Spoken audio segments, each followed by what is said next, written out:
Jai Hind everyone. My name is Kamini. I am an assistant professor in AKGEC Engineering College.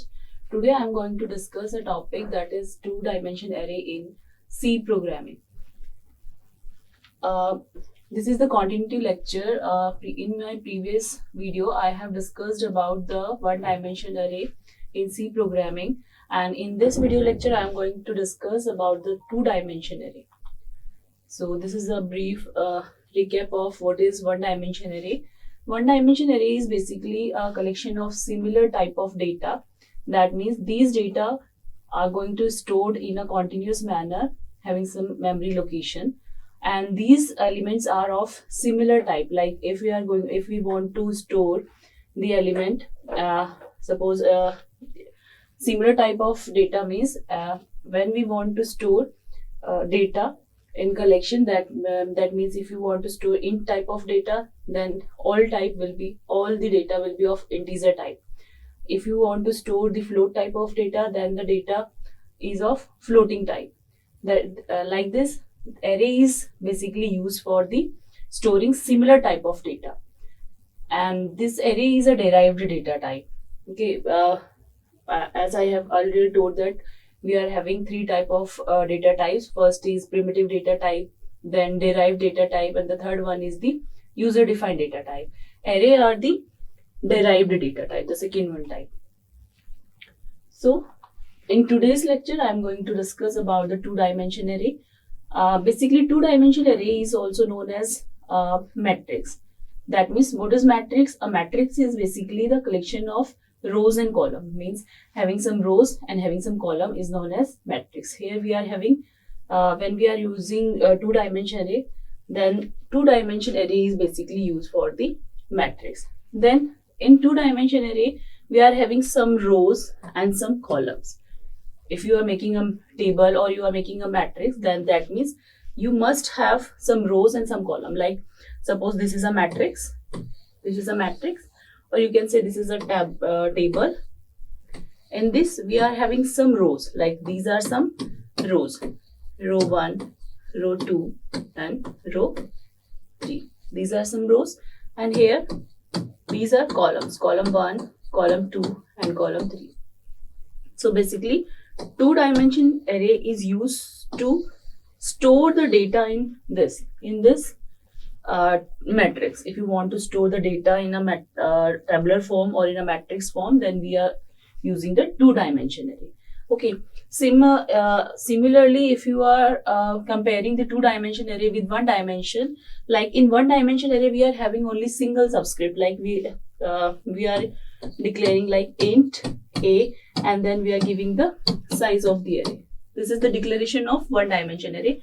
In one-dimension array, we are having only one single subscript. This means only the rows. We are having only rows. Like in one-dimension array, we are having only this one row, or you can say the list of the elements. We are having only the single list. In the single list, we are storing the elements. But in two-dimension array, we are having rows as well as columns. So we need to specify here only the rows and the column. First, here we have declared the rows, and then we have to declare the column along with this rows. Suppose 3. Now, how we will read this? We are having a matrix that is of 5 into 3, where we are having 5 rows and 3 columns. Like this, we have to declare the two-dimension array. And the second one, we have first dimension must be represent the number of rows. Like suppose we are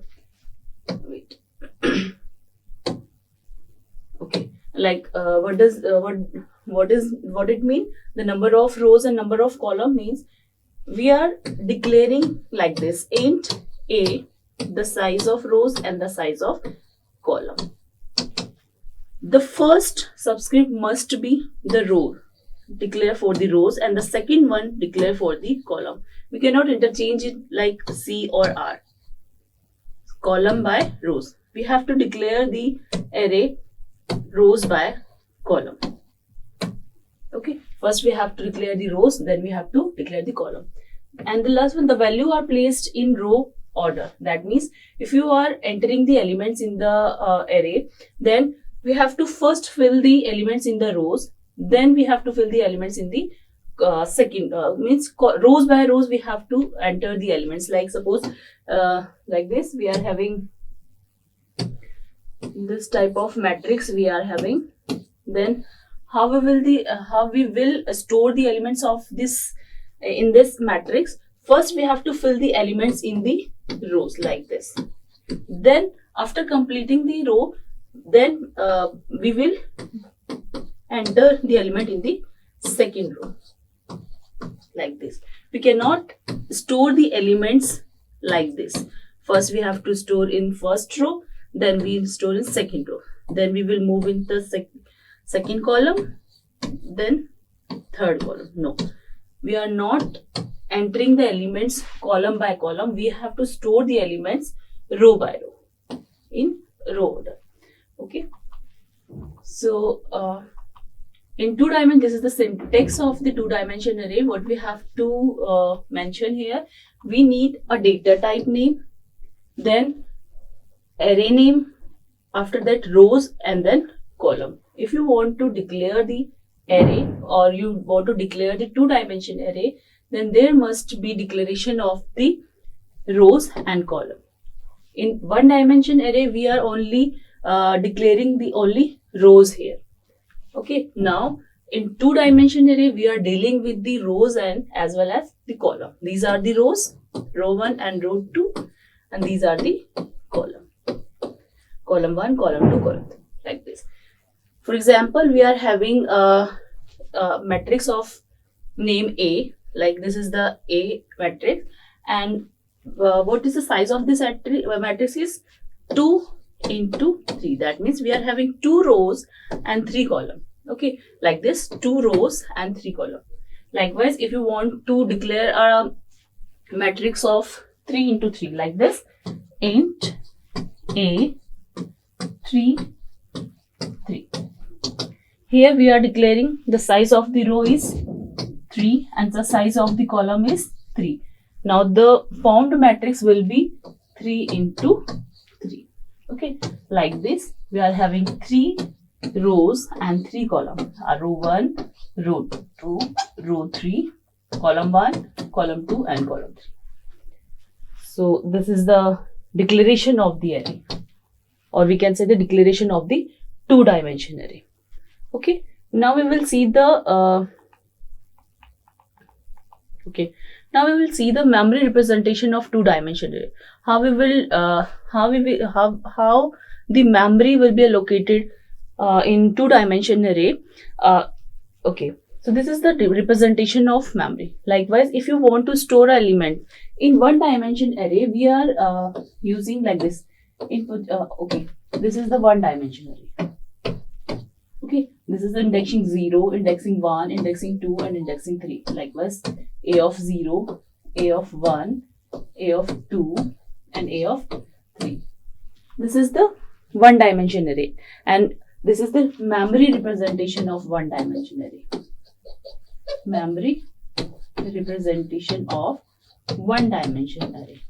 Okay, in this, what we are having only single subscript.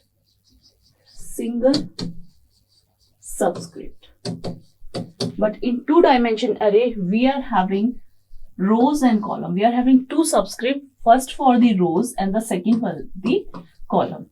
So now the indexing of the memory is, if you are locating again, the memory representation is not seen in the tabular form or in the matrix form. Here also the memory, the element will be stored in a linear form, or you can say in a contiguous manner, in a row manner. But here we are differentiating the positioning of the elements of the array. Likewise, the first, suppose we are having here the array of first, 4 and second, means here we are having 2 rows and column is 4 column. Here we are formed a matrix is 2 by 4. So what we have, we are having 2 rows and 4 column. For that, what we have to do, our formed matrix that we are thinking is like this only, like this. Okay, this is our 0 0 0 1 0 2 0 3. Again 1 0 1 1 1 2 and 1 3, like this. But this is not like in this manner our data is stored in the memory. Our data will be stored in a linear manner, like this, in a singular, in a list manner, but the positioning value will be different, like this. The first is 0 0, second one is 0 1, third one is 0 2, fourth one is 0 3. Likewise, again in a continuous manner we will 0 1 0 1 1. In this way our data is stored in the memory. So this is the memory representation. We are differentiating here only that our 4 bytes of memory or our 4 blocks of memory are for first row first, and the second one is for the row 2. Likewise, our data is stored in the memory. Okay, not in this manner our data is stored. We are just supposing that our data is stored in the matrix form, but data is stored in this manner, in a linear manner, but where we are changing the position of the data. Likewise, first row, then first column, first row, then second column. Likewise, our data is stored in the memory.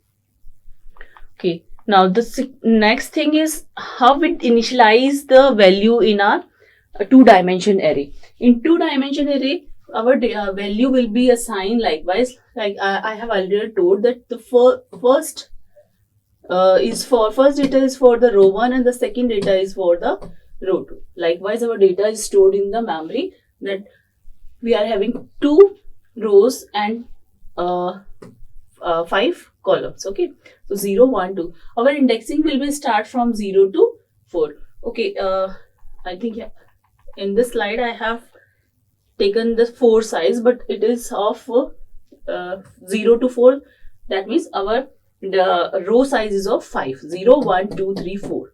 Okay, including 0 to 4, our column size is of 5. Okay, so how we will initialize the value in the two-dimension array? Likewise, this is the compile time. As I have already told, we are having 2 type of initialization. First is compile time initialization and the second one is the runtime initialization. And this is the compile time initialization, where we are initializing at the time of compilation. Okay, here we are initializing the value at the time of compilation. Like how? In first row we are row by row. As I have already told, the value will be stored by row by row. So first we have to enter the elements in first row. After that completion of first row, then we will start initializing the value in the second row. Okay, like this. In first row, here up to this is our first row, and up to this is our second row. So first the element will be stored in first row, then element will be stored in the second row. Not element first, not like this. Our value will be stored like first stored in row, then second one in the second column, like second row. No, first our first row will be completed, then our second row will be completed. Okay, how we will access the element of two-dimension array? Okay, for accessing the element, we must specify the index number. What is the index number? Suppose this is the array, and what is the index number? Like this, 0 and 0. This is the index number. If you want to access the element, you must specify this index number. Suppose you want to specify this index, or you can say we want to access the element of this 40. Then how we will access this element? By specifying the index here. So what is the index here? 0 1, then 0 1, 0 0 0 1. Suppose it is a matrix of 2 by 2. Then this is the 1 0, and then A of 1 1. So if you want to access this 40 element, then you must specify its index number. Like we have to specify A of 1, A of 1. Now you can access this element. So like this. We are having this one example here. Like suppose we are declaring or initializing elements in 2 by 3 matrix here. So if you want to access element of any element in your array or in your matrix, so you must specify this index number, means both rows and column you must specify here. So likewise we can access this element like 0, 1, 2, or this is the 0, 2 position elements. Okay, let's see one example, one program of 2-dimensional array. Suppose we have to add two matrices. Okay, so before the addition of 2 matrices, we must know how we can add 2 matrices. This is a concept from the mathematics. So if you want to add 2 matrices, you must know that suppose if this is one matrix, this is a 2 by 2 matrix, and this is again 2 by 2 matrix, and you want to add these 2 matrices. For this, what is necessary? The matrix size must be same. If you are having A matrix of size 2 into 2 and B matrix of size 2 into 2, then only the matrix addition will be possible. Otherwise, it will not be possible. Suppose we are having 2 into 3 matrix here, and here is 3 into 2 matrix, then the addition is not possible here. Okay, so this rule must be known to everyone. Okay, for matrix addition, this is mandatory. Okay, suppose we are having element 1, 2, 3, 2, 2, 3, 4, 5. If you want to add these matrix and these 2 matrix, and we are having a form, the formed matrix will be 2 into 2. Okay, how we will add these elements? We are taking this first element 1 and the first element of second matrix. Okay, and then add. What will the answer is? 3. Similarly, the 2 will be from A matrix, and the element 3 is from the second matrix. Then 2 plus 3 is 5. Similarly, 3 is from A matrix, 4 is from B matrix, then 7. 2 is from A matrix and 5 is from. So this is the formed matrix. That means 3, 5, 7, 7. This is the form matrix, and the form matrix size must be the same of the size that we are taken of our input matrix, like 2 into 2. The form matrix must be 2 into 2.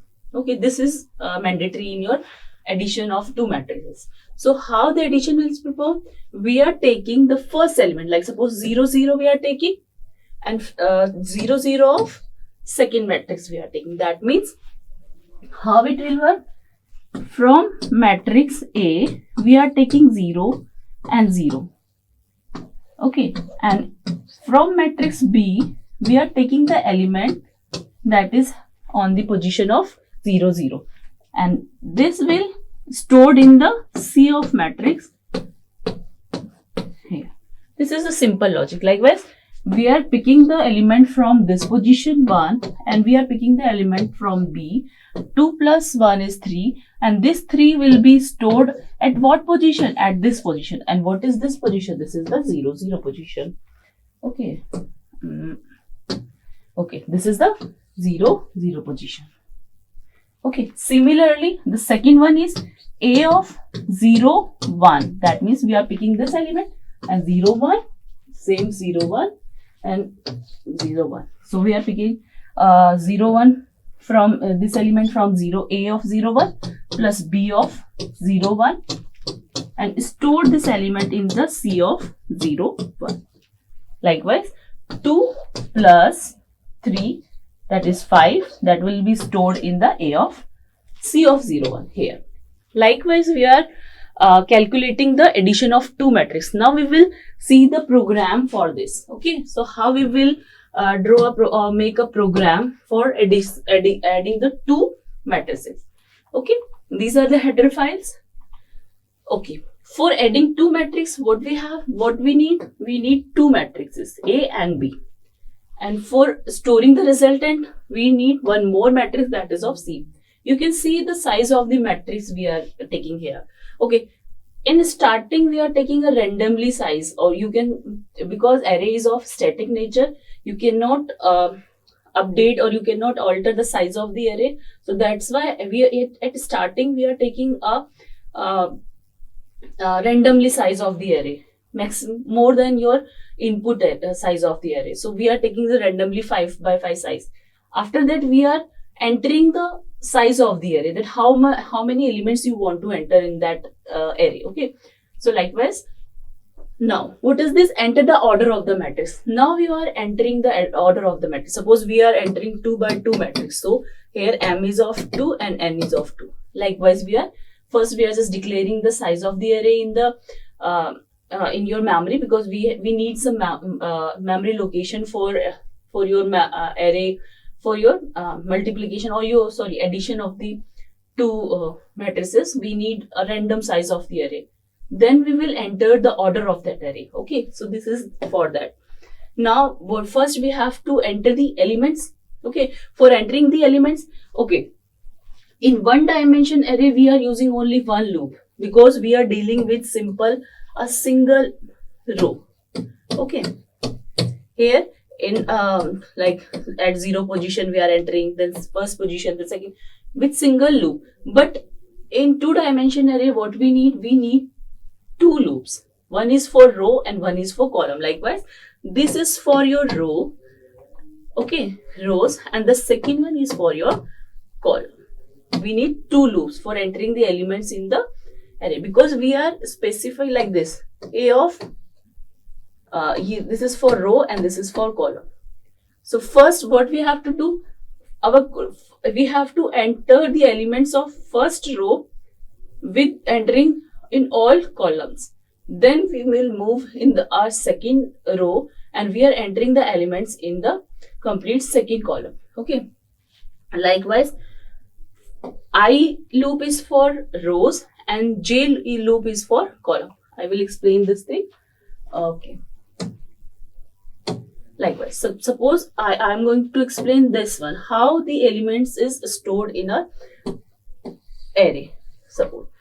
Suppose we are taking a 2 by 2 matrix. Suppose here m is of 2 and n is of 2. So for that case, we are having a of 0 or a of 0. Okay, the second one is a of 0 and 1. Then a of 1 or 0, and then a of 1 and 1. This is our 2 by 2 matrix. These are extra. Okay. Now we want to enter the elements. This is for rows and this is for column. Suppose first we are taking I is 0. Okay, we will check I. 0 is less than equals to m, because m is our 2. Okay, condition true, we will enter in our loop. Second, now j is 0. Again we will check the condition true. Now what we have to do, we have to input the element where we have to input the element where the position of a of I or j. Now what is the value of a of I? What is the value of I? 0. And what is the value of j? Again 0. At what position you want to enter the element? A of 0, 0, here. The first element will be stored here.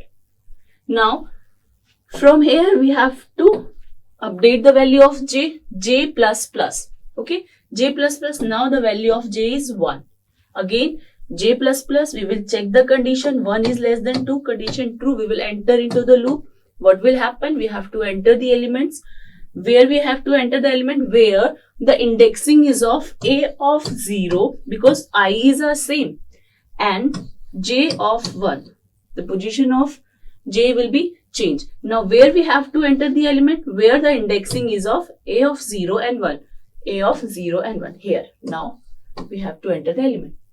Now again we will update the value of j, that is 2. Now we will check the condition. 2 is less than equals to 2, condition false.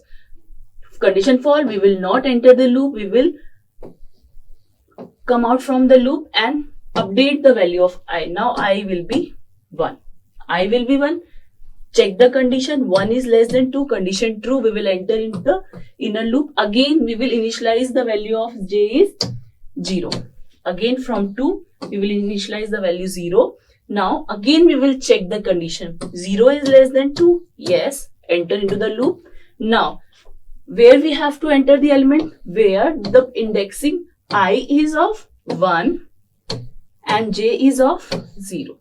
Likewise, where we have to enter the element, where the index number is a of 1 and 0. At this position we have to enter the element, and in the memory the position of this indexing is here, enter the element. Okay, what is going here? First we have to fill the elements of first row. Suppose in first row we have 2 column, 3 column, 4 column, whatever the column we are having in our first row, we have to first enter the elements in our first row. After that you can enter the element in your second row. Likewise this, suppose this is the basically we are inputting the elements in our array. Okay, so this is all. Okay, now next we have entered the elements in our first array. Similarly we are going to enter the elements in our second array. For that we have to enter the order of the matrix. Likewise we have entered the order of the matrix, enter the elements in similar way that I have discussed this about. Likewise the elements of A we have entered, likewise the element of B we will going to enter. After entering the elements, okay, means we are formed the matrix A 2 by 2, 2 by 2. We are having elements in A matrix and we are having elements in B matrix.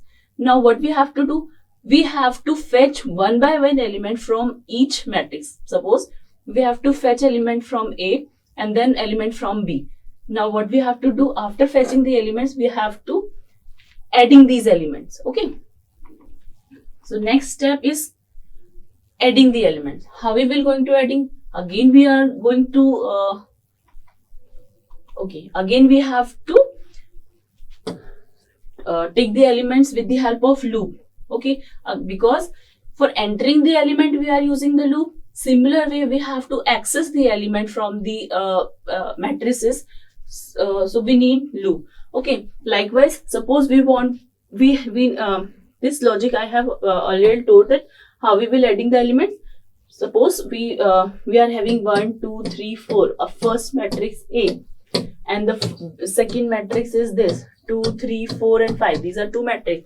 So first what we have to do, we need this element from A matrix and this element from the B matrix. For that what we have to do, at first I value 0. For this value we are entering the loop. J value is 0. That means what we have to do, we have the equation is C of 0. Okay, we have to store at this position. Suppose here are C matrix. So this is our 0 0 position. This is our 0 1 position and 1 0 position and 1 1 position. So what we have to do, we have to take one element from A, one element from B, and then adding these two elements and stored at this position. Okay, so for that what you have to do, this logic will execute here. Now A of 0 0 will add with B of 0 0. So we pick from this element from here, this element from here. 1 plus 2 is 3. 3 will be stored at this position. So our 3 is here. Similarly, because our matrix size is 2 and 2, our matrix size is 2 by 2. So this loop will execute it from 2 by 2 matrix. That means inner loop for row 1, inner loop will be executed for 2 times. Means for column 1 and column 2. Okay, likewise for 0, our column will be executed for 0 and 1. For for row 1, our column again will be executed for 0 and 1. Likewise, like I will give you a brief. Suppose for I equals to 0, it will enter into the loop, and this j 0 and 1. That means for I0, our loop will be executed for 2 times, for 0 and for 1. Again for I value will be updated. I is 1, then this loop will again execute it for 0 and 1. Means for row 1, column 1 and column 2. Again for row 2, column 1 and column 2. That means our loop will be executed approx 4 times. Okay. So like this, this is the main logic for the addition. Now our addition, suppose this is our C matrix and suppose this is 3, 5, 6 and 8. This is our resultant matrix. Now what you have to do, we have to print this matrix. Okay, for printing, that means we have to access the element. Again we need 2 loops, one for rows and one for column. For printing the elements, you need printf, and what you have to print, what you want to print, that is C of I or J. Then you can print this. So this is the logic for, okay, this is the repetition of the same code. Okay, so this is the logic for adding 2 elements of 2 matrices. Okay, or this is the example for 2-dimensional array. In my further video, I'm going to discuss about the matrix multiplication and one more or 2 programs for 2-dimensional array that before that I want to show you the output. Likewise, we have entered 2 by 3 matrix and we're entering the elements of these first matrix, then elements of look at the output. Our element will be stored in this manner. Okay, our element is not stored in this manner. If you are thinking this element are stored in this manner, no. For this representation, we have to use some format specifiers or formatting characters for that. Okay, or you can say the escape characters we are going to use. Means if you want to use this, like we need the backslash and for entering the second line, but our input like this, entering our input in the memory in this linear manner. Okay, so output will be like this. Why the output is shown like this? Because we are using the backslash, and I'm going to show you this here, this one. For this backslash n, our output is shown like this in a this form. Okay, this form, in a matrix form. Okay, these are the next topic that we will going to discuss in our next video. Okay, thank you.